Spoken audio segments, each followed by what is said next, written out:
All right, this is the video part 2 of showing how to finish the installation of replacement Yamaha hammer return spring loops. As you can see, this full set has been glued in the one side only. The silk cordage is installed with gel CA glue. That has now had enough time to cure in the first side. And now we want to make sure that we install it into the second side with the correct amount remaining for the loop so that the hammer return spring should be under a relatively consistent tension. And I'm going to show you a jig that actually was designed by Darren Roos. There are a few different ways you could do this. Without a jig, you can certainly accomplish this. It just is a little bit trickier. You need to find some way to make sure that the hammer spring loop is of the appropriate distance.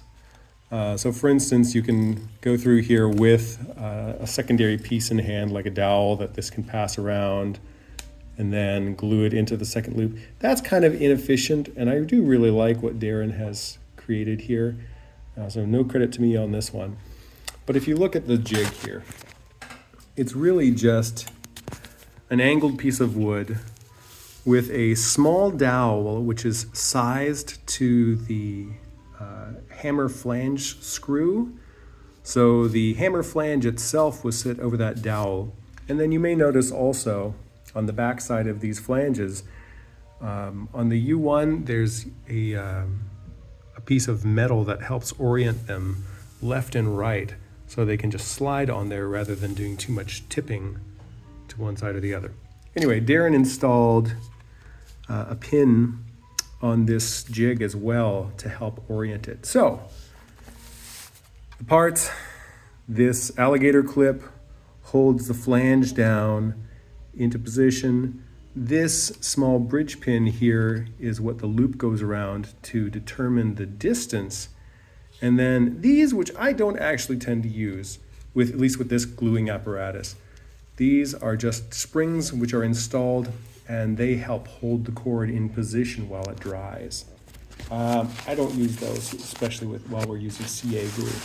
Anyway, I'm going to try to show what it looks like at least. So here's one of the hammers with the cordage just glued into one of the grooves.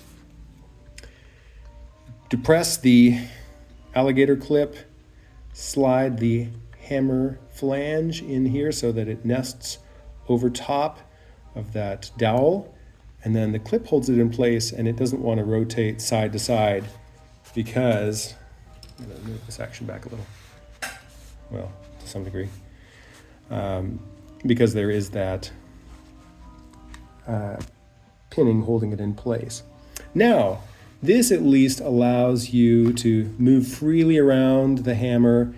You can see the cord then loops around the bridge pin, and then we will just install a little bit of CA glue. This is where you have to be careful because now the hammer is in position. You don't want to get any excess glue squeezed out onto the hammer itself, or rather onto the rotating part, the bird's eye or any of that part of the apparatus. So I'm going to go ahead and do one here as a demonstration and do my best to keep it all clean.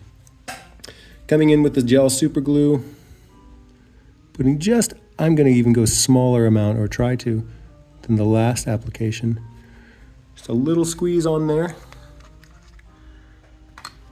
And I did leave these cords kind of long, so they're longer than I need to have, which means that I am going to have to trim them later.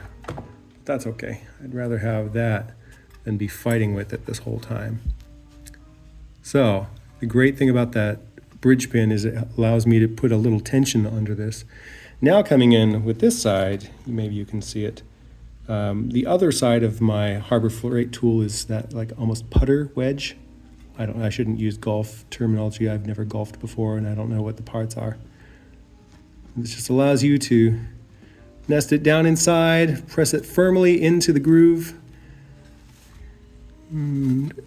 Make sure there's no glue squeeze out on any parts that you don't want to be seized together. The good thing about the super glue is it is kind of brittle. So I have had one case where I got a little over there and it did glue, but it popped cleanly and it didn't seem to introduce any new friction. Anyway, that's one finished. It doesn't take long for that to dry at all. I'm going to go ahead and hook it up just to show you.